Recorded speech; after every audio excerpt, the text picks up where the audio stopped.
But if I am talking about stretch, stretch means मैंने खींच करके इसको डबल किया, तो जब मैं खींचता हूं तो वायर को का एरिया भी कम होता है, और जब वायर का एरिया ऑफ क्रॉस सेक्शन कम होगा तो जाहिर सी बात है उसकी रेजिस्टेंस और ज्यादा कम हो जाएगी, क्योंकि आपको पता है मोटा वायर की रेजिस्टेंस जो होती है वो ज्यादा होती है, सॉरी कम होती है, तो आपने इसको पतला कर दिया तो रेजिस्टेंस और ज्यादा हो जाएगी। ठीक है, तो पहले हमारे पहले पहले जो हमारे पास फॉर्मूला था that was R is equal to rho L upon a था, तो यहाँ पर एरिया फिक्स है तो लेंथ को डबल करोगे तो रेजिस्टेंस भी डबल हो जाएगी, लेंथ को 3 टाइम करोगे तो रेजिस्टेंस भी 3 टाइम्स हो जाएगी। ठीक है, लेकिन जब आप एक वायर है, एक मोटा सा वायर है आपके पास, ठीक है, और इस मोटे से वायर को अगर आप स्ट्रेच करके इस वायर को सपोज कीजिए आप पतला कर, आपने पतला किया, ठीक है, और आपने डबल लेंथ कर दी, तब तो जाहिर सी बात है इसका एरिया भी कम हो जाएगा ना, तो दोनों चीजें कम हो रही है, लेंथ बढ़ रही है जिसके बढ़ने से रेजिस्टेंस बढ़ती है, और एरिया भी कम हो रहा है जिसके एरिया कम होने से रेजिस्टेंस बढ़ती है। So here we find here that कि हम लोग को यहाँ पर वॉल्यूम के लिए एक फॉर्मूला कंसीडर करना पड़ेगा, जब हम लोग बोलेंगे stretched, then in that case we have to consider that कि यहाँ पर हमारे पास जो भी मटेरियल है उस स्ट्रेच करने के बाद इस वायर का भी मटेरियल सेम रहेगा, तो वॉल्यूम हमें पता है कि ये वायर सिलिंड्रिकल ही रहेगा तो वॉल्यूम तो सेम ही रहेगा, तो मैं दोनों की मल्टीप्लाई किससे कर देता हूँ, एल से, area into length will gives you the volume. ठीक है, and here you can write here that is, मैंने दोनों तरफ एल से ऊपर नीचे मल्टीप्लाई किया तो कि बैलेंस करने के लिए फॉर्मूले को, तो that will become rho L square by V, and where we will remain constant, resistivity भी कांस्टेंट रहेगी और वॉल्यूम भी कांस्टेंट रहेगा। समझ आया? तो हमारे पास दो फॉर्मूले हैं, R is equal to rho L upon A, and in terms of volume if it is stretch wire किया गया है कुछ भी बोला तो हम लोग को ये वाला फॉर्मूला लगाना पड़ेगा। समझ आया? Yes, sir. Sir, please explain again. Okay, okay. So let me explain you. For example, if I am going to give you a question here is that मैंने आपको एक क्वेश्चन दिया और उस क्वेश्चन में मैंने बोला what will be the new resistance of the conductor if it is doubled, if it is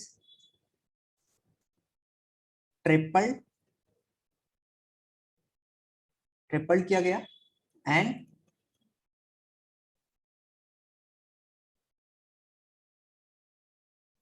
double ही रख लेते हैं ज्यादा आसान होगा समझना। ठीक है, if it is double to its length, and second one is double by stretching.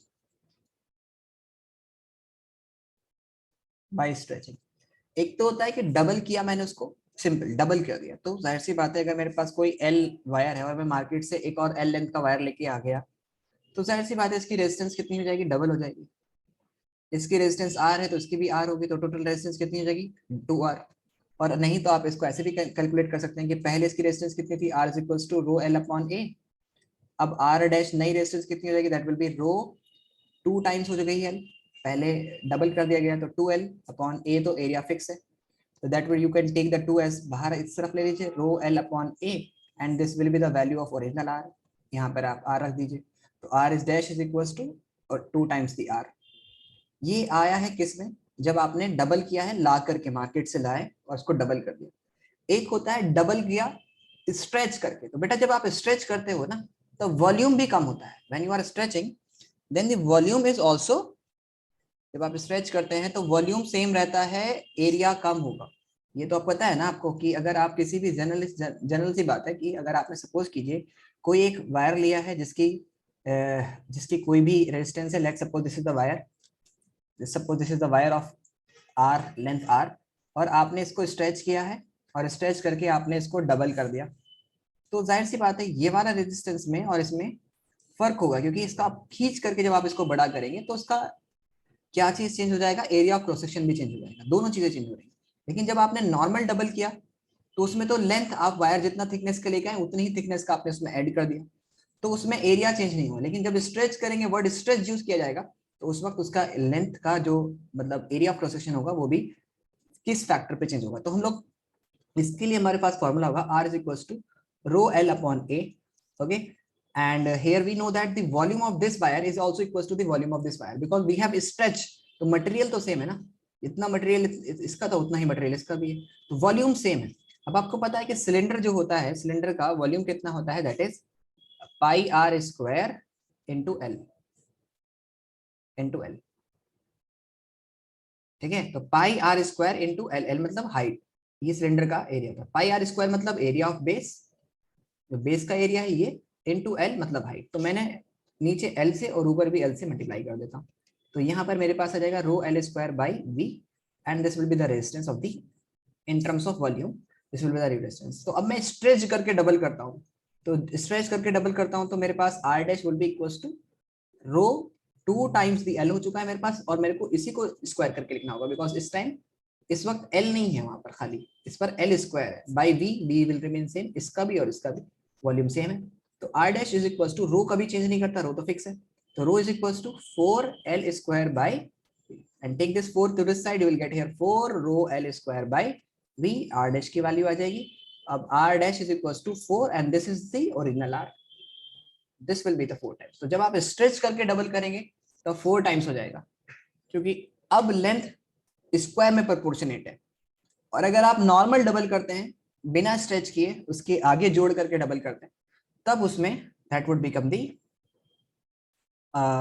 That, तब वो उसमें जो वायर में रेजिस्टेंस होगी that would be the double, मतलब सिर्फ 12 हो जाएगी, मतलब डबल ऑफ आर हो जाएगी अगर आप नॉर्मल डबल करते तो। समझ आया, समझ आया? Yes, sir. अभी मैं बोलता हूं कि एक होता है डबल टू इट्स लेंथ, एक होता है double over its length. Double to its length मतलब अपनी लेंथ का डबल हो गया, डबल ओवर इट्स लेंथ मतलब आपके पास जो भी वायर था, सपोज कीजिए आपके पास वायर था कोई भी, ये वायर था आपके पास, ठीक है, ये आर लेंथ का था, आपने डबल किया मतलब यहां से इसको बेंड करके इसके ऊपर एक और कर दिया, तो डबल ओवर इट्स लेंथ मतलब इसी को ऊपर आपने इसी वायर के ऊपर डबल कर दिया। तो इसका मतलब हुआ कि आपकी जो पहले लेंथ एल थी, पहले जो आपने लेंथ एल को कंसीडर किया था, लेंथ एल कंसीडर किया था, तो अब वो l/2 हो गई है। तो न्यू रेजिस्टेंस कितनी होगी बताइए जरा।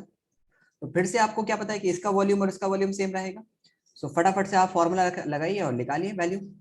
जब आप फॉर्मूला लगाएंगे तो आप निकालेंगे यहाँ पे R is equals to rho L square by V, volume वाला फॉर्मूला लगेगा क्योंकि डबल ओवर इट्स लेंथ हुआ, यानी यहीं से मोड़ करके आपने इसके ऊपर कर दिया, यहीं से आपने इसके ऊपर किया, तो डबल ओवर इट्स लेंथ, अपनी लेंथ के ऊपर डबल किया गया।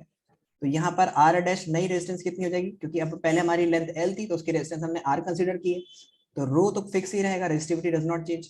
एल कितना हो जाएगा, पहले एल था तो अब की बार आपने l/2 कर दिया है, तो l/2, ठीक है, v आपका अभी भी फिक्स है, तो l/2 स्क्वायर कीजिए, तो यहाँ पर आपके पास आ जाएगा that will be rho L square by 4 by V. Okay, so now you know that this v will comes to this side, so this will be rho l square by 4v. Now you can write it like this way, r dash is equals to 4, you can bring this like this, 1/4 bracket rho l square by v, and you know that this is the original resistance, so you can write here that r dash is equals to 1/4 times the r. Got it? Got it? Yes, sir. Okay, double over its length, double to its length and stretched. Word समझ में आया सबको? Yes, sir. Okay, now we will going to use a new concept here today, and that is a series and parallel combinations of the resistance. That is very important. Series and parallel combination of the resistance. Okay. Okay. बेटा ध्यान समझिएगा आप। Suppose कीजिए कि मेरे पास series मतलब, suppose कीजिए मेरे पास ये एक आर रजिस्टर है, इसके एक एंड से मैंने दूसरे रजिस्टर को कनेक्ट कर दिया, सो ये रजिस्टर्स आपस में सीरीज में कनेक्टेड है। दिस इज अनदर रजिस्टर से 5 कनेक्टेड, तो इसका एक एंड और दूसरे एंड से कनेक्टेड है, तो this is R1 R2 and R3 are the register that are connected in series, ये सीरीज में कनेक्टेड है। Okay, So here we can say that resistance R1, R2 and R3 are connected in series. Here series में पहचान कैसे होगी, कैसे पता चलेगा कि देखिए यहां से आपने चलना शुरू किया और आपको कोई और दूसरा रास्ता नहीं मिल रहा, सिर्फ यहां से जाने के बाद आप डायरेक्टली यहीं पर आ रहे हैं, तो हम बोलेंगे कि ये सब रजिस्टर सीरीज में कनेक्टेड है। ओके, पैरेलल में कैसे कनेक्ट होते हैं, तो पैरेलल में भी समझते हैं। सपोज कीजिए कि आपने ये एक रजिस्टर है, ओके, ये R1 रजिस्टर है, और उसके बाद यहाँ पर ये R2, ये R2 है, एंड उसके बाद यहाँ पर ये R3 registers. R1, R2 and R3 are connected in parallel. तो यहाँ पर आपके पास चॉइस है ना, यहाँ से आपने चलना शुरू किया, यहाँ पे यहाँ जाने के बाद आपके पास चॉइस है कि आप इधर भी जा सकते हैं और इधर भी जा सकते हैं, तो इसका मतलब ये पैरेलल में हो गया। फिर यहाँ जाने के बाद यहाँ पे फिर से चॉइस आ गई कि आप यहाँ जा सकते हैं कि यहाँ जा सकते हैं। सो जब तक चॉइसेस आते रहेंगे मतलब वो पैरेलल में है। सपोज कीजिए कि मैंने यहाँ बोला कि यहाँ पे मैं लिख सकता हूँ कि R1, R2 and R3 are in parallel connection में। समझ आया, समझ आया बेटा? अब सपोज कीजिए मैंने ऐसे लिया यहाँ पर, ठीक है,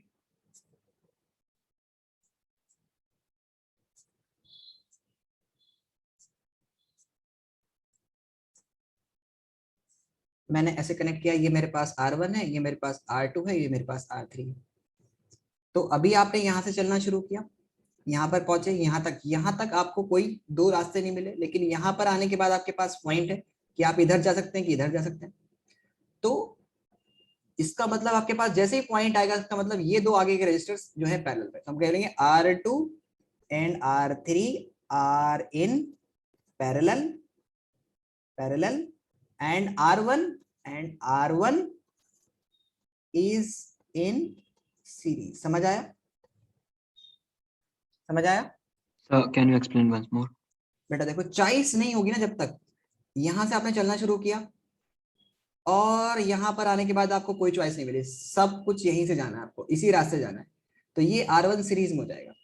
लेकिन यहाँ पर आने के बाद आपके पास चॉइस है कि आप इधर जा सकते हैं कि आप इधर, तो जब वो चॉइस आती तो मतलब वो पैरेलल में था, यानी R2 and R3 are in parallel. समझ आया? यहाँ पर आप देखेंगे कि यहाँ से आपने चलना शुरू किया पॉजिटिव टर्मिनल से, और चलने के बाद आपने इस पॉइंट पर आपके पास दो चॉइसेस आ गई कि आप इधर जाएंगे ऊपर, तो R1 एंड R2 पैरेलल में हो गए। फिर इस पॉइंट पर आने के बाद फिर से आपके पास चॉइस है कि आपको इधर जाना है कि इधर, तो फिर R2 एंड R3 पैरेलल में हो गए, सारे पैरेलल में हो गए यहाँ पर। समझ आया? Got it, sir.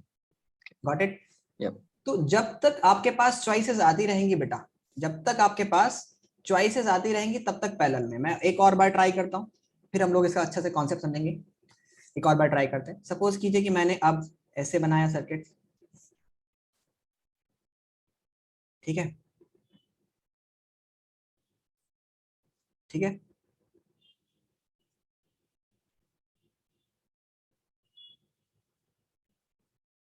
ये मैंने लिया है R1, ये मैंने R2 और ये मैंने R3। तो आप जैसे यहां से चलें, यहां से चलने के बाद आपके पास चॉइस है कि आप इस तरफ भी जा सकते हैं, आप इस तरफ भी जा सकते हैं। तो हम बोलेंगे कि सपोज कीजिए आपने इस तरफ जाने का रास्ता चुना, तो यहां पर हम बोलेंगे कि R3 इज इन पैरेलल में है, क्योंकि आपके पास चॉइस आ गई है। लेकिन R1 एंड R2, जैसे मैं R1 के पास गया, इधर से मैंने रास्ता चूज किया कि इधर, अब मेरे पास चॉइस नहीं है, अब मेरे को R2 पर ही जाना है, तो R1 and R2 are in series, R1 and R2 are in series. R1 and R2 के बाद आपके पास, R1 के पास जाने के बाद आपके पास चॉइस नहीं है, you have to go to the R2, कोई रास्ता नहीं है। तो इस कंडीशन में हम we will consider it as कि हम बोलेंगे कि यहाँ पर R1 एंड R2 आपस में सीरीज में। समझ आया? Yes, sir.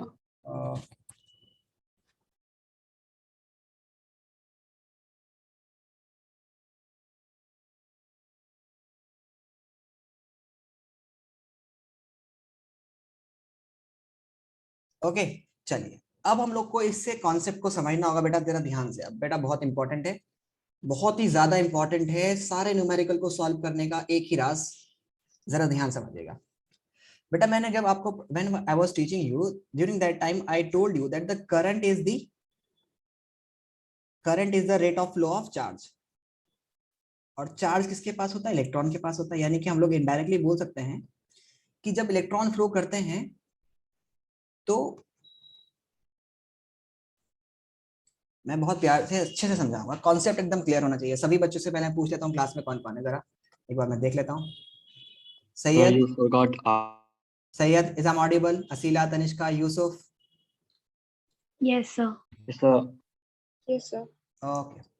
So if I'm talking here that if I'm saying that R1, R2, sorry R3, okay, ध्यान समझिएगा। इलेक्ट्रॉन्स हमेशा मूव करते हैं from the negative terminal to the positive terminal, and it is always the flow of opposite to the direction of flow of. हम लोग मान लेते हैं कि अपोजिट है करंट की डायरेक्शन। करंट अगर ऐसे फ्लो करता है तो इलेक्ट्रॉन ऐसे फ्लो करते हैं, बस ये आर्बिट्री चूज किया गया है। मैं बात करता हूँ बेटा, जब हम लोग रेजिस्टर को सीरीज में रखते हैं, ठीक है, सपोज कीजिए कि उसको एक पाइप समझिए, पाइप। यहाँ पर मेरे पास एक मोटा पाइप है और मेरे पास यहाँ पे एक पतला पाइप है, ठीक है। उसके बाद यहाँ पर मेरे पास फिर से एक मोटा पाइप है,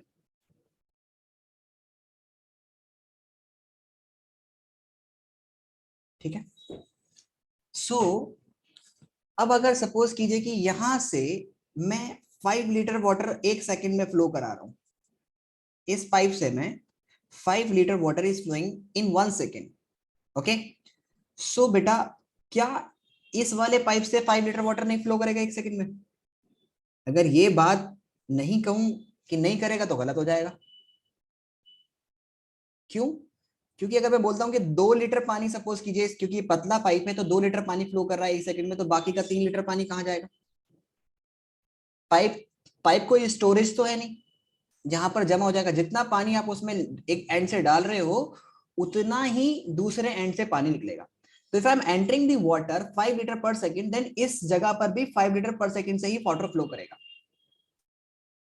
इसमें स्पीड थोड़ी स्लो हो सकती है, इसमें स्पीड यहाँ पर तेज होगी, पानी के फ्लो की स्पीड तेज होगी, लेकिन 1 सेकंड में 5 लीटर ही पानी निकलेगा। जैसे आपने एक पाइप लिया, उसको थोड़ा सा आपने प्रेस कर दिया, सो नॉर्मल पहले पानी ऐसे फ्लो कर रहा था, लेकिन अब क्या करेंगे, जैसे ही आपने इसको थोड़ा सा कम किया, इसको थोड़ा सा इसका नोजल कम किया, तो उसकी स्पीड तेज हो जाएगी। लेकिन टोटल अमाउंट ऑफ वाटर जो निकलेगा वो एक उतना ही निकलेगा जितना एंटर कर रहा है पाइप में। इसे बीच में पाइप खा नहीं सकता ना, वाटर को ईट नहीं कर सकता ना, मतलब बोलेंगे तो पानी कंज्यूम नहीं हो सकता। जितना आपने वाटर एंटर किया है उतना ही पानी बाहर निकलेगा। देयर इज नो चांस कि पाइप वाटर को कंज्यूम कर ले। अगर ऐसा होता रहा कि हम लोग 5 लीटर वाटर एक एंड से डाल रहे हैं, उधर से 3 लीटर ले रहे हैं सिर्फ, तो गड़बड़ हो जाएगी। 2 लीटर तो वाटर कंज्यूम कर रहा है, फिर पाइप हमारा यूज कर रहा है, तो गलत हो जाएगा ना, ऐसा नहीं हो सकता।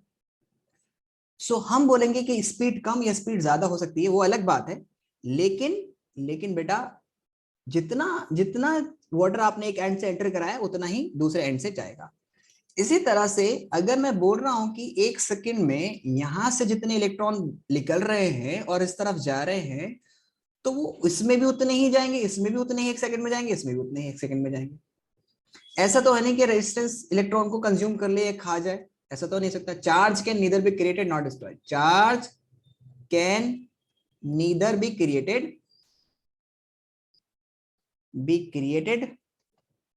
Nor destroyed. कभी डिस्ट्रॉय नहीं कर सकते। You can not, neither you can create the charge nor you can destroy the charge. Indirectly we can say that कि चार्ज को ना ही तो आप क्रिएट कर सकते हैं ना ही आप डिस्ट्रॉय कर सकते हैं। इसका सिंपल सा मतलब हुआ बेटा, दिस सिंपली मीन्स कि चार्ज रिमेन कंजर्व। यानी इलेक्ट्रॉन और चार्ज किसके पास होता है? इलेक्ट्रॉन के पास होता है। तो ना ही तो हम चार्ज को खा सकते हैं, नहीं क्रिएट कर सकते, नहीं डिस्ट्रॉय कर सकते। तो जितना इलेक्ट्रॉन इधर से एंटर करेगा उतना ही इसमें भी जाएगा, उतना ही इसमें जाएगा, क्योंकि रास्ता नहीं है जाने का, चॉइस नहीं। सारा इलेक्ट्रॉन इधर से एंटर करेगा और सब इस तरफ एंटर करेगा। ऐसा नहीं हो सकता कि जितना इलेक्ट्रॉन इसमें एंटर कर रहा है उससे कम इसमें एंटर करे, उससे कम इसमें एंटर करे, नहीं, ऐसा नहीं हो सकता। जितना एंटर इसमें कर रहा है उतना ही इसमें भी करेगा, उतना ही इसमें भी करेगा, जैसे मैंने वाटर वाला एग्जाम्पल दिखाया। और आपको पता है कि rate of flow of charge is current. तो हम बोलेंगे कि सीरीज में करंट सेम रहता है, यानी हर एक रेजिस्टर के क्रॉस करंट सेम रहता है। क्यों? क्योंकि जितना इलेक्ट्रॉन यहाँ से 1 सेकंड में एंटर कर रहा है वो उसमें उतना इसमें भी एंटर करेगा, उतना इसमें भी एंटर करेगा, उतना इसमें भी एंटर करेगा। तो we can say that in series the current remain same, current same रहता है, करंट सेम रहता है। ओके, तो अगर करंट सेम रहता है तो फिर कुछ दूसरा फैक्टर होगा जो डिवाइड करेगा। ध्यान से समझना बेटा, इन series the current remain same, तो फिर दूसरी चीज क्या है? तो हमारे पास एक होता है potential difference, potential difference, potential difference, potential difference जिसको हम लोग बोलते हैं V। एक होता है हमारे पास रेजिस्टेंस, ओके, R। एक हमारे पास होता है करंट, जिसमें मैं बोलूंगा I। तो सपोज कीजिए इसमें से जितना भी करंट फ्लो हो रहा है, सपोज कीजिए I करंट फ्लो हो रहा है, तो I इसमें भी जाएगा, I इसमें भी जाएगा, और वही I करंट इसमें भी जाएगा। I की वैल्यू सपोज करो, मान लेते हैं कि 5 एम्पियर है, तो 5 एम्पियर करंट इसमें भी जाएगा, 5 एम्पियर करंट इसमें भी जाएगा, 5 एम्पियर करंट इसमें भी जाएगा, सब में 5 एम्पियर करंट जाएगा। अच्छा ठीक है, 5 एम्पियर करंट जाएगा तो हमें पता है कि V इज इक्वल टू होता है I into R, then R is equal to होता है V अपॉन I। अब सपोज कीजिए बेटा मैंने इस रेजिस्टेंस को लिया है, सपोज कीजिए, समझ ध्यान से समझना, बहुत ही इंपॉर्टेंट है। ये मैंने लिया है 5 एम्पियर 5 ओम की रेजिस्टेंस, ये मैंने ली है 10 ओम की रेजिस्टेंस, और ये मैंने ली है सपोज कीजिए 20 ओम की रेजिस्टेंस। एक 5 ओम की, एक 10 ओम की, और एक 20 ओम की। सब में करंट सेम है, all are going to have the same current, सब में सेम करंट है। एक मैंने 5 ओम की ली है, एक मैंने 10 ओम की, और दूसरे मैंने 20 ओम की, लेकिन करंट सब में सेम है, दैट इज 5 एम्पियर इसमें भी है, 5 एम्पियर इसमें भी है, और 5 एम्पियर इसमें भी है। तो इसके अक्रॉस पोटेंशियल डिफरेंस कितना होगा? तो इसके अक्रॉस पोटेंशियल डिफरेंस कितना आएगा? तो आपको पता है कि V is equal to I into R होता है। तो आप ये 5 ओम की है तो 5 into 5 25 ohm, I into R, अभी ओम्स लॉ से पढ़ा था आपने, दैट इज 25 वोल्ट इसमें आएगा। इसमें कितना आएगा बेटा? इसमें आएगा 10 into R into I, that is V, तो दैट वुड बी 50 वोल्ट। और इसमें कितना आएगा? दैट वुड बी दी, इसमें आएगा 50, इसमें आएगा 25, and that will B 5 into 20, that will B 100 volt. तो एक्चुअल में क्या चीज डिवाइड हो रहा है सीरीज में? पोटेंशियल डिफरेंस डिवाइड हो रहा है। यानी अगर हमारे पास बैटरी 150 प्लस 175 वोल्ट की बैटरी है, तो उस कंडीशन में 25 वोल्ट इसमें जाएंगे, 50 वोल्ट इसमें जाएंगे, और 100 वोल्ट इसमें जाएंगे। ये ऐसा क्यों हो रहा है?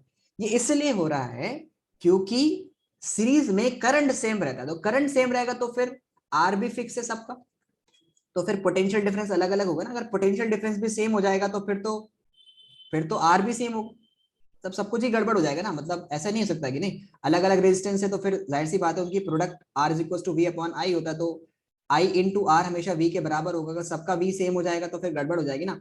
तो हम बोलेंगे in series the current remain same, why? Because there is no choice, current को दूसरे इलेक्ट्रॉन्स को के पास कहीं और जाने की चॉइस नहीं है, एक ही रास्ता है और उसी रास्ते से सबको जाना है, और तो सेम रेट से सब फ्लो करेंगे। तो इसलिए इन series the current remain same. समझ आया? इन series the current remain same but the potential difference divide, but the potential difference divide करता है। याद रखिएगा ये बात, ये बहुत ही इंपॉर्टेंट बात है। समझ आया आपको? Do everyone understood? ओके, अब हम लोग पैरेलल वाला कनेक्शन लेते हैं, अभी और समझ में आ जाएगा, अगर अभी नहीं आया तो और समझ में आएगा। सपोज कीजिए बेटा हमारे पास ये R1 रजिस्टर है, ये हमने पैरेलल में ले लिया है, R1 R2 एंड R3 हम लोगों ने ये 3 रजिस्टर्स पैरेलल में कनेक्ट कर दिए ना। ये हमारे पास कोई भी एक बैटरी है वो V वोल्टेज की, ओके, ये मेरे पास R1 है, ये मेरे पास R2 है, और ये मेरे पास R3 है। सबको मैं फिर से वैसे लिख देता हूँ, ये मेरे पास 20 ओम की है, और ये मेरे पास 10 ओम की है, और ये मेरे पास 5 ओम का रजिस्टर है।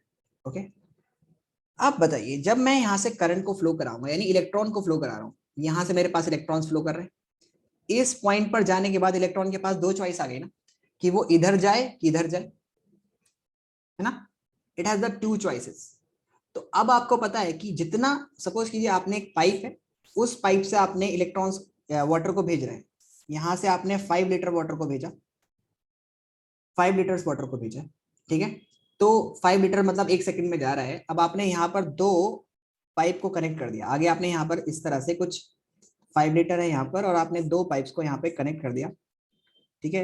एक यहाँ पर पतला पाइप है और एक यहाँ पर मोटा पाइप है। तो जाहिर सी बात है ज्यादा पानी इससे जाएगा जिसमें कम ऑब्स्टेकल हो, कम पानी इससे जाएगा जिसमें, ये ऐसे मत समझिएगा कि ऊपर को बराबर लेवल पे रखे हैं ग्राउंड पे। लेकिन अब चॉइसेस हमारे पास हो सकता है कि यहाँ से 3 लीटर जाए और यहाँ से 2 लीटर पर सेकंड जाए, बराबर तो नहीं जाएगा क्योंकि अब तो पतला पाइप हो गया, तो चॉइस है उसके पास, तो ज्यादा पानी इससे जाएगा। तो उसी तरह से इलेक्ट्रॉन के पास अब चॉइस है कि यहाँ पर रेजिस्टेंस है 20 ओम, ज्यादा रेस्ट्रिक्शंस है। 20 ओम मतलब बहुत ज्यादा रेस्ट्रिक्शंस है कि भाई वो अपोज कर रहा है, जितनी ज्यादा रेजिस्टेंस मतलब उतना अपोज कर रहा है, तो ज्यादा करंट इधर से जाएगा और कम करंट इधर से जाएगा। फिर यहाँ पर जाने के बाद फिर से चॉइस आ गई कि करंट अब इधर भी जाएगा और इधर भी जाएगा, तो उससे ज्यादा करंट इसमें जाएगा फिर इसमें जाएगा। तो सबसे ज्यादा करंट इस वाले रेजिस्टेंस के क्रॉस जाएगा क्योंकि सबसे कम इधर से ऑफेंस है 5 ओम का, इधर से 10 ओम का ऑफेंस है, इधर से 20 ओम का ऑफेंस है। लेकिन इसमें भी करंट जाएगा, इसमें भी करंट जाएगा और इसमें भी करंट जाएगा, सब में करंट जाएगा। तो करंट अब सेम नहीं रह सकता क्योंकि इलेक्ट्रॉन का फ्लो ही क्या होता है, flow of electron. Flow of electron, 1 second में कितने इलेक्ट्रॉन फ्लो कर रहे हैं एक तरह से, या चार्ज कितना फ्लो कर रहा है, उसी को हम लोग करंट बोलते हैं। तो अब हमारे पास यहां से जितना जा रहा था उतना इसमें नहीं, पूरा का पूरा इसमें नहीं गया, कुछ इसमें भी गया कुछ इसमें भी गया। तो अभी हम लोग बोलेंगे कि पैरेलल में क्या चीज डिवाइड करता है, करंट डिवाइड करता है। क्या चीज डिवाइड करता है, करंट डिवाइड करता है। समझ में आया, got it, got it? Yes, sir. Yes, sir. in parallel the current divides, current divide करता है। अच्छा, करंट डिवाइड करता है तो फिर दूसरी चीज कोई ना कोई होगी जो कांस्टेंट रहेगी। अगर मेरे को ये 20 ओम करना ही है, अगर मेरे को ये 20 ओम करना ही है, ओके, सो मान लेते हैं कि इससे जो भी करंट गया, सपोज कीजिए कि ये बैटरी हमारे पास सपोज कीजिए कि बैटरी हमारे पास 100 वोल्ट की है, 100 वोल्ट की है, ठीक है। तो 100 वोल्ट की बैटरी में जितना भी करंट इससे जाएगा वो वोल्टेज इसमें भी उतना ही होगा, मतलब वोल्टेज सेम रहता है पैरेलल में क्योंकि करंट डिवाइड करता है। तो कुछ करंट इसमें गया, कुछ करंट इसमें गया, कुछ करंट इसमें गया, तो जो करंट इसमें जाएगा, ठीक है, मैं एक बार बता देता हूँ, ठीक है। सपोज कीजिए इसमें जा रहा है, मैं एक्चुअली मैं इसको कर लेता हूँ ताकि तुम्हें और अच्छे समझ में आ जाए, ठीक है।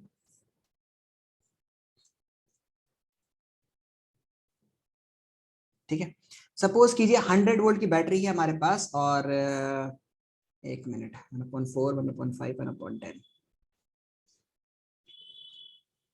और टोटल करंट, 1 मिनट में पहले निकाल लेता हूँ फिर मैं तुम्हें समझाऊंगा और अच्छे से ना। तो 1/20 plus 1/10 plus 1/5 into 4 into 4 into 2 into 2 into 1, so 4 and 2 6 and 1 7, 7/20 फिर 20/7। मान लेते हैं कि इससे, इस वाले रजिस्टर से 20 अपॉन, मतलब यहां से चलो मैं अभी बता देता हूँ, अभी पहले मैं एक बार नॉर्मली तुम्हें बता देता हूँ, कैलकुलेशन तुम खुद से करना, तुम्हें खुद और आसान लगेगा। अभी पहले मैं बोलता हूँ यहाँ पर कि सीरीज पैरेलल में करंट डिवाइड करता है, तो दूसरी चीज कांस्टेंट क्या रहती है, that is potential difference. But the potential difference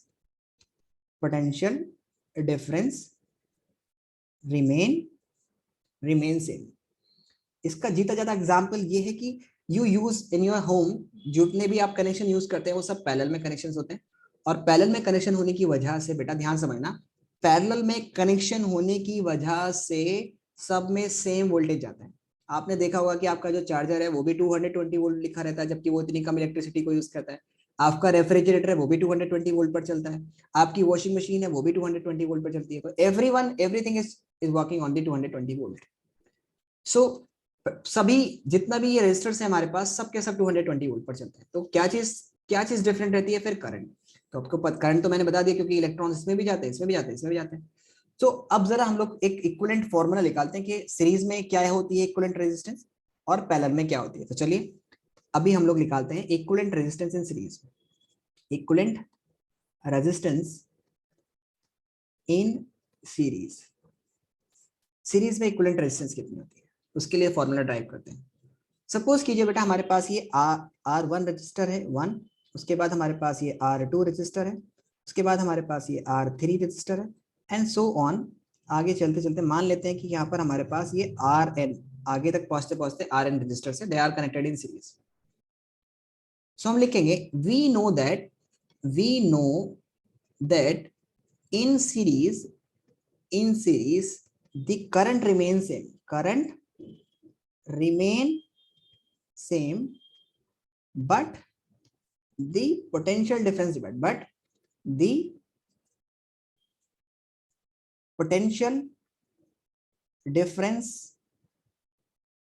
divide करता है। तो सपोज कीजिए हमारे पास यहां से एक V वोल्ट की बैटरी हमने लोगों ने लगाई इसमें, और इसके क्रॉस V1 गया है, इसके क्रॉस V2 गया है, इसके क्रॉस V3 गया है, और ऐसे करते करते इसके क्रॉस Vn गया है। तो अगर मैं सारे वोल्टेज को प्लस करूंगा, जैसे मैंने आपको एक्सप्लेन किया था यहाँ पर पीछे कि सारे वोल्टेज को प्लस करने पर मेरे पास 175 आया था। इसके क्रॉस 100 वोल्ट गया, इसके क्रॉस 50 वोल्ट गया, इसके क्रॉस 25 वोल्ट गया, तो सबको ऐड कर देंगे तो मतलब टोटल पोटेंशियल डिफरेंस आ जाएगा। तो अगर मेरे को V वोल्टेज की बैटरी की वोल्टेज निकालनी है तो कितनी है, तो मैं सबको क्या करूंगा कि V नेट हमारे पास कितनी वोल्टेज बैटरी की है, that would be equivalent to V1 plus V2 plus V3 plus so on Vn तक हम लोग जाएंगे कि नहीं जाएंगे, बोलो बेटा। We know that in series the current remain same, बोलो बेटा। असीला समझ में आया? You got it? Aseela, Yusuf, Tanishka, Yes, sir.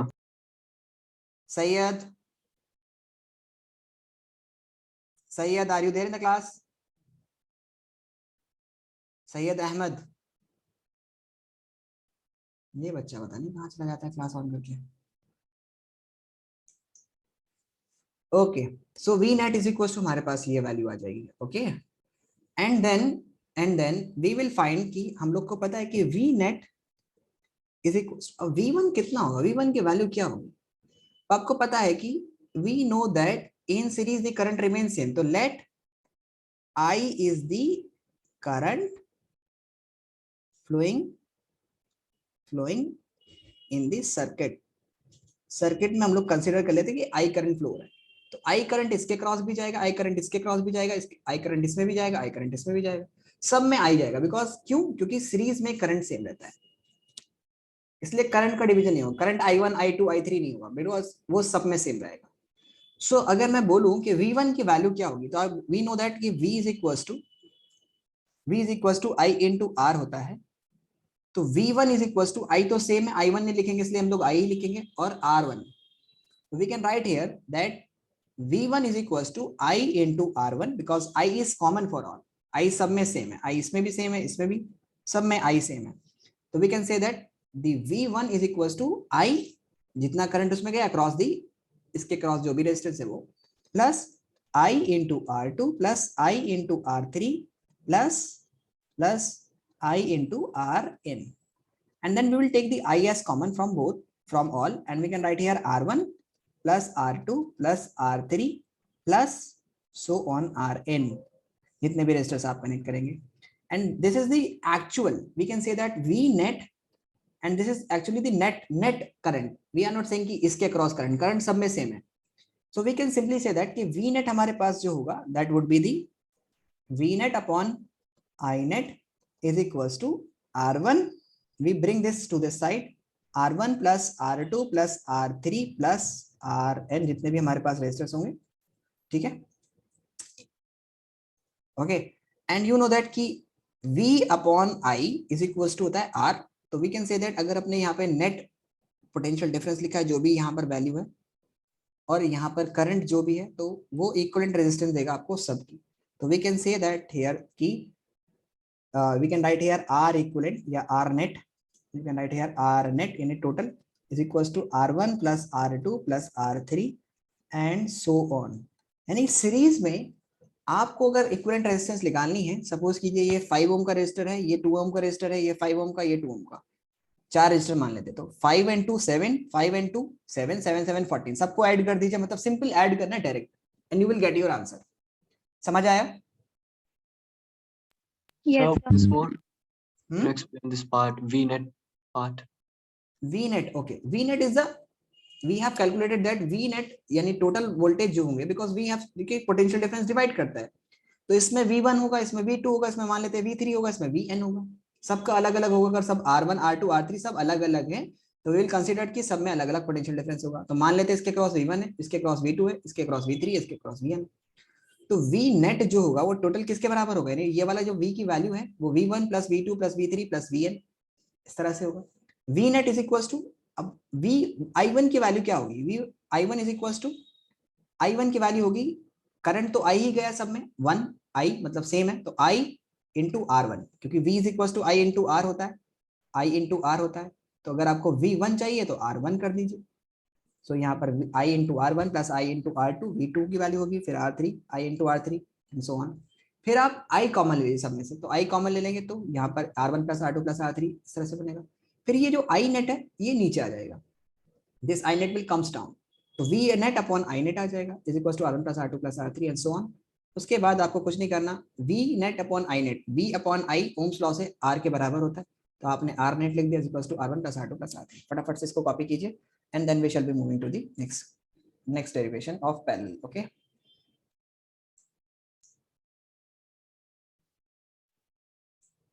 copy it please, make the proper notes of every part.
When you copy it, please let me know. Okay, Done, sir.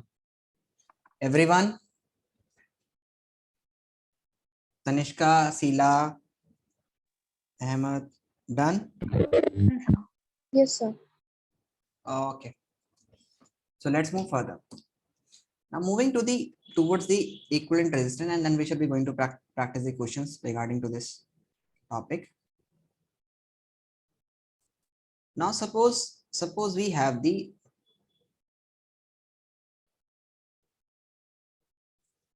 okay, suppose we have the R1, R2 and R3 resistors connected in parallel. R1 resistor, then R2 resistors, then R3 resistors, and so on, आगे and so on. Okay, मान लेते हैं कि आगे Rn resistors connected है. Okay, this is R1, this is R2, this is R3 and this is Rn.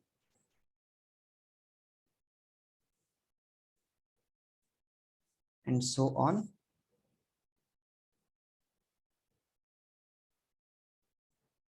This is Rn. There are so many resistors in between. Okay, and they are connected across the voltage. And you know that in parallel, I have told you कि in parallel, in what we are doing actually, equivalent resistance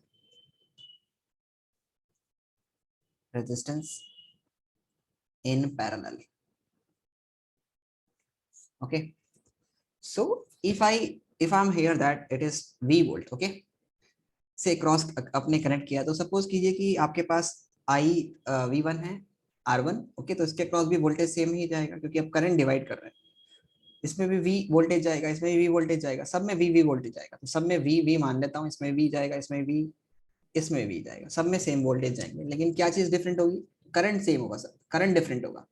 तो मान लेते हैं इसके cross I1 current गया, इसके cross I2 current गया, इसके cross I3 and so on, this is RIN मान लेते हैं।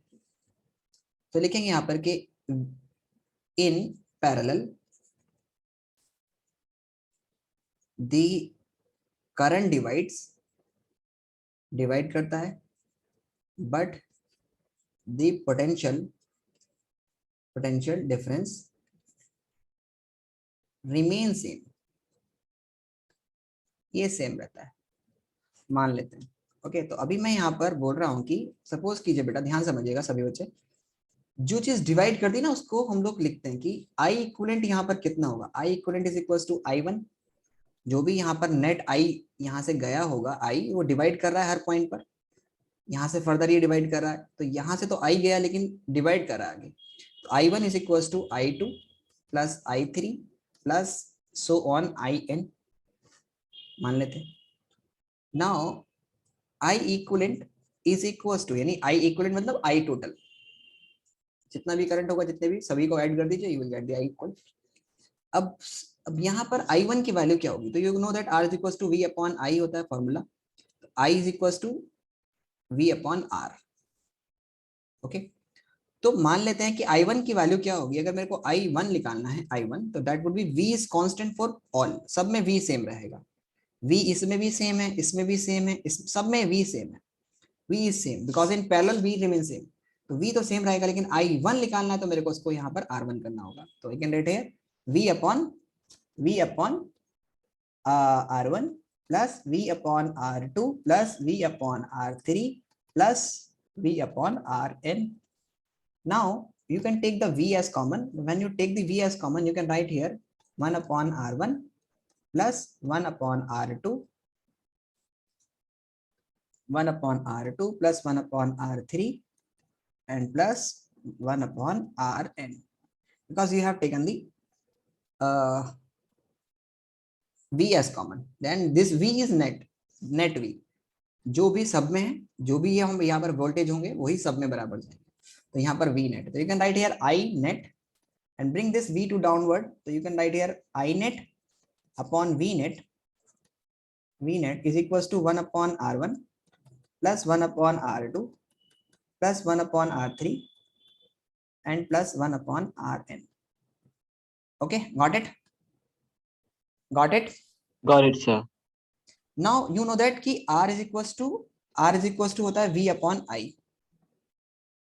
तो लेकिन यहाँ पर तो उल्टा है, I upon V है, तो क्या हुआ, इसको भी उल्टा कर दीजिए आप, तो जब आप इसको रेसिप्रोकल करेंगे you will get 1 upon R1 is equals to I upon V, यानी R नेट आप इसको कंसीडर कर लीजिए, ये भी नेट है और ये भी नेट है, तो you can write, instead of writing you can write here 1 upon R net is equals to 1 upon R1 plus 1 upon R2 plus 1 upon R3 and plus 1 upon Rn, यानी जितने भी रेजिस्टर्स होंगे, सपोज कीजिए कि आपको R equivalent निकालना है कि बताइए नेट रेजिस्टेंस कितनी है अगर इतने सारे रेजिस्टर्स कनेक्टेड है, एक सपोज कीजिए 5 ओम का है, एक 2 ओम का है और एक सपोज कीजिए कि 10 ओम का है, तो आपको इक्विवेलेंट निकालने के लिए आपको 1 upon 10 plus 1 upon 2 plus 1 upon 5 करना पड़ेगा, फिर सबका एलसीएम लेना पड़ेगा, तब आप निकाल पाएंगे, जो भी वैल्यू आएगी आप उसको अभी अभी हम लोग क्वेश्चंस करेंगे तो उसको समझ में आ जाएगा।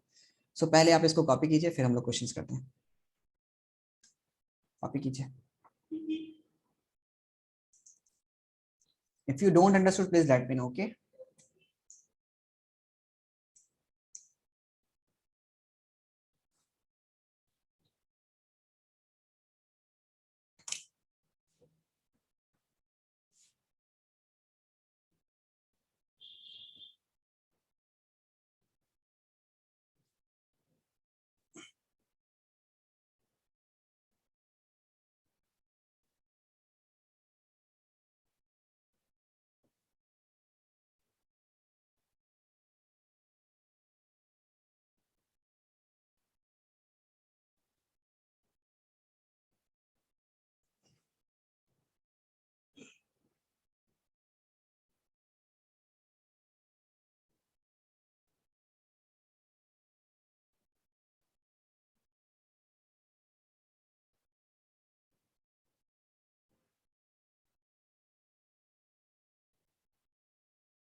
Done? Yes, sir. Okay, so बेटा अब हम लोग को एक बहुत इंपॉर्टेंट चीज सीखनी है इसी में। सपोज कीजिए कि हमारे पास एक 1000 ओम का रेजिस्टर्स कनेक्टेड है, 1000 ओम, एक 1 लाख ओम का है, 1 लाख ओम का एक रजिस्टर है, और एक हमारे पास 1 ओम का रजिस्टर है, 1 ओम का रजिस्टर है। ओके, ये सब पैरेलल में कनेक्टेड है, they are connected in parallel. अगर मैं बोलूं कि आपसे इक्विवेलेंट रेजिस्टेंस कैलकुलेट कीजिए, सो आपको याद रखना है हमेशा कि हमें हमेशा आंसर जो आएगा that would be always less than the smallest register.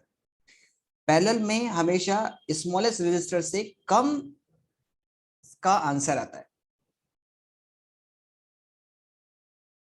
उससे ज्यादा तो कभी नहीं आ सकता, उसके बराबर आ सकता है लेकिन उससे ज्यादा कभी नहीं आ सकता। मतलब उसके बराबर भी नहीं आएगा, मतलब उससे कम ही आएगा हमेशा, मतलब उससे ज्यादा हमेशा उससे कम आएगा। यानी इस वाले का आंसर जो होगा that would be less than 1। तो आपको कभी इस तरह से दिया जाए और पूछे कि अप्रोक्सीमेशन 4 ऑब्जेक्टिव दे दिए गए, आपको 1 लाख, तो आपने एक ही उसमें ऑप्शन दे रखा है दैट इज लेस देन 1, तो उसी को आप टिक करेंगे। जैसे कि आप निकालें कि आर इक्विवेलेंट इसमें कितना होगा, that would B 1/1000 plus 1/1 lakh plus 1/1। तो इसकी आप 1 लाख से मल्टीप्लाई करेंगे, 1 लाख से मल्टीप्लाई करेंगे तो ऊपर भी 1 लाख से मल्टीप्लाई करेंगे क्योंकि 1 लाख ही इसका एलसीएम होगा। ओके, इसको आप किसी से मल्टीप्लाई नहीं करना, इसको आपको 100 से करना है। तो you will get 1/R equivalent is equals to 1 lakh 1 2 3 4 5 divided upon ये 1 lakh plus 100, you can get 1 lakh,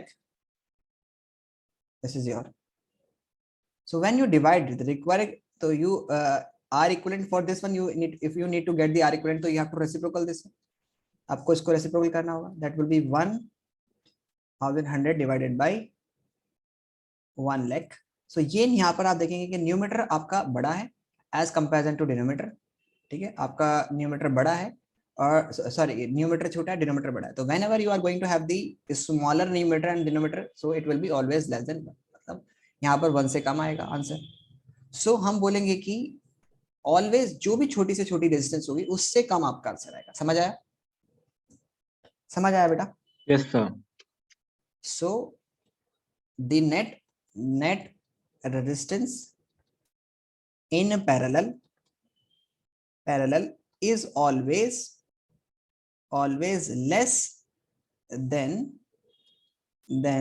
the value of smallest resistance।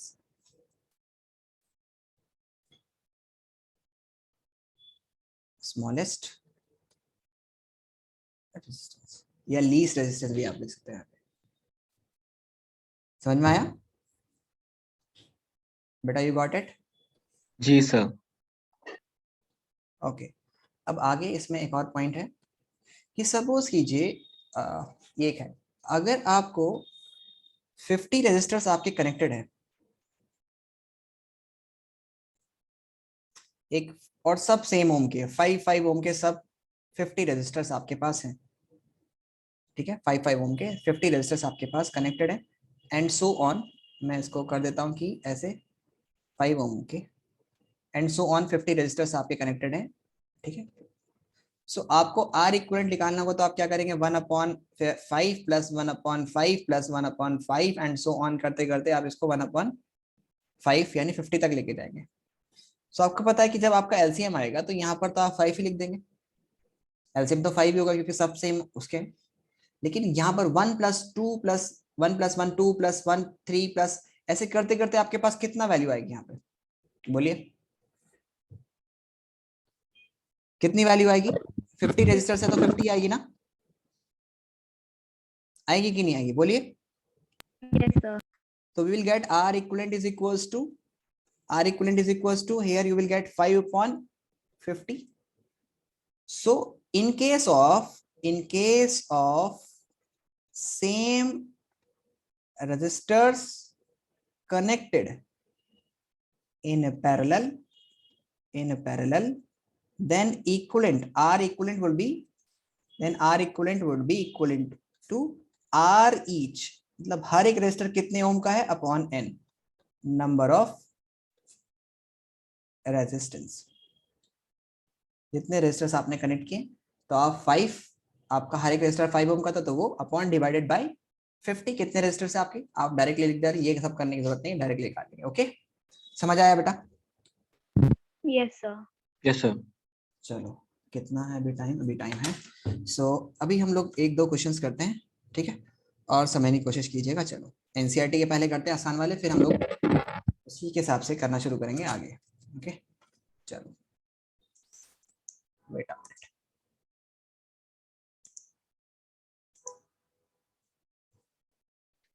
Can you show the previous slide for once? Yes why not, wait a minute. This one Tanishka? Yes, sir. Thank you.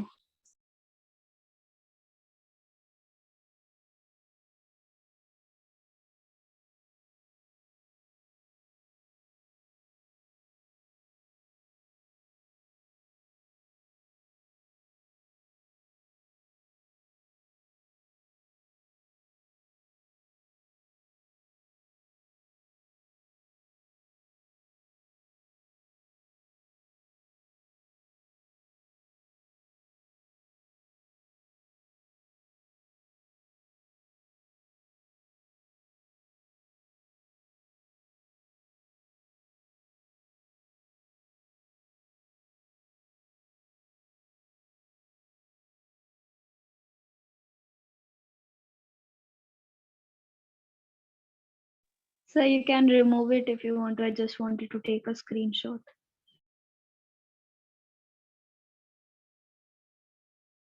Okay बेटा, बस एक minute.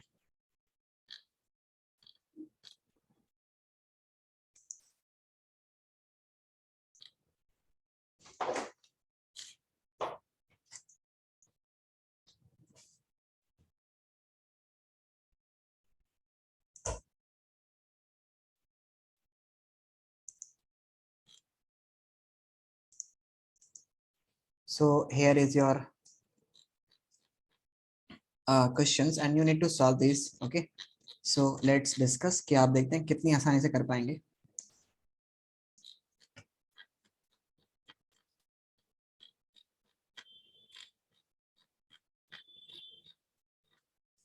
Okay, we have to do this one. Question number, do question number 10. Try to do question number 9 and 10. These are your questions of today. उसके बाद हम लोग assignments वगैरह बहुत सारे असाइनमेंट्स करने हैं इसके, तो पहले आप क्वेश्चन नंबर 9 एंड 10 कीजिए आज के लिए।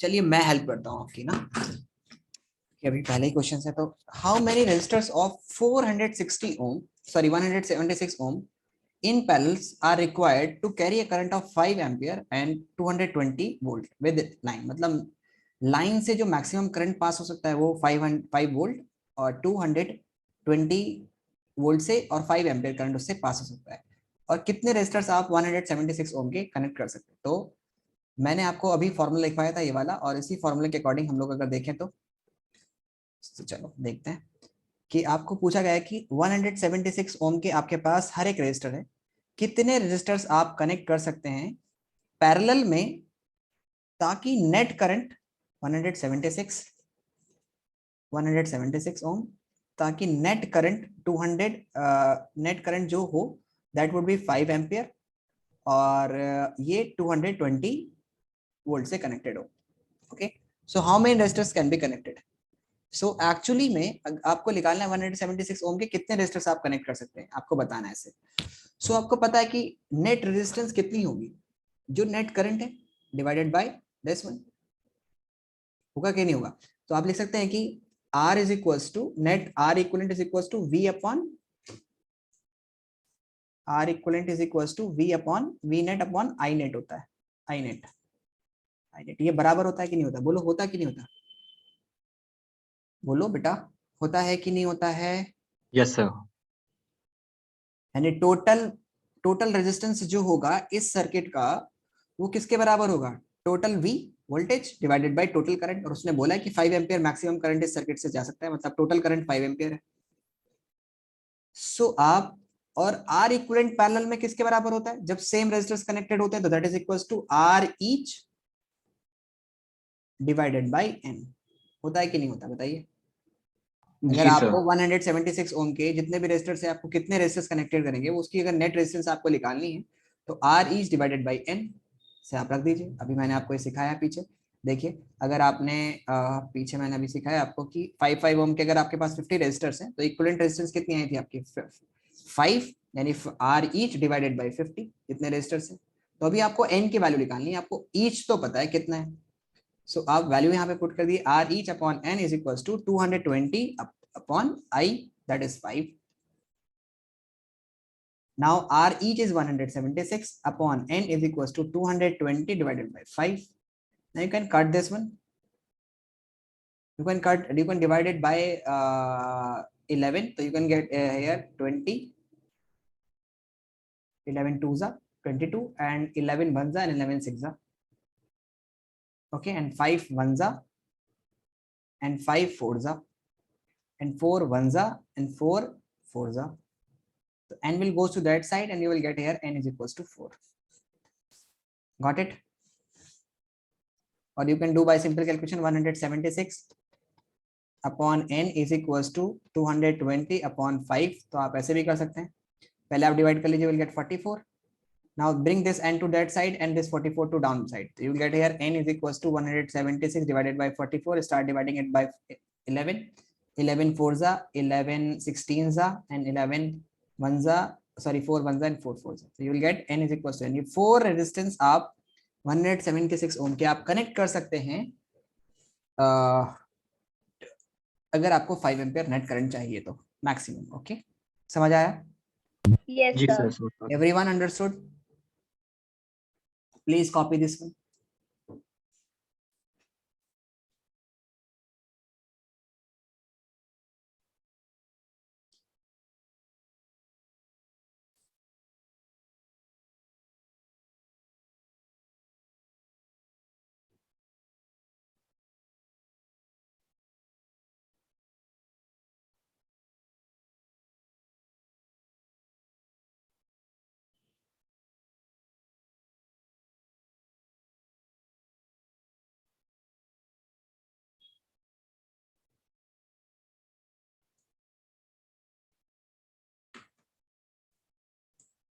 Done?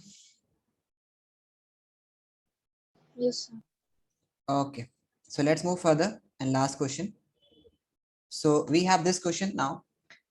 If 9-volt battery, we have a 9-volt battery is connected in series, with the resistor this and this one. How much current is drawn by 12 ohm resistors? 12 ohm resistors कितना current drawn करेगा, यानी कितना current उससे निकलेगा? So बेटा ध्यान से समझिएगा सभी बच्चे, सारे resistors आपके सीरीज में कनेक्टेड है, 0.2, 0.3, 0.4 and 0.5 and then 12. Okay, so let's do this one.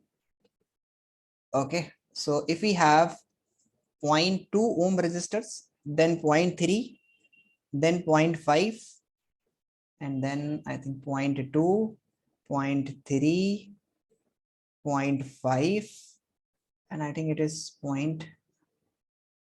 आगे भी था एक और 0.2, 0.3, 0.4, 0.5. Okay, 0.4 and 0.5. So you can get here 0.4,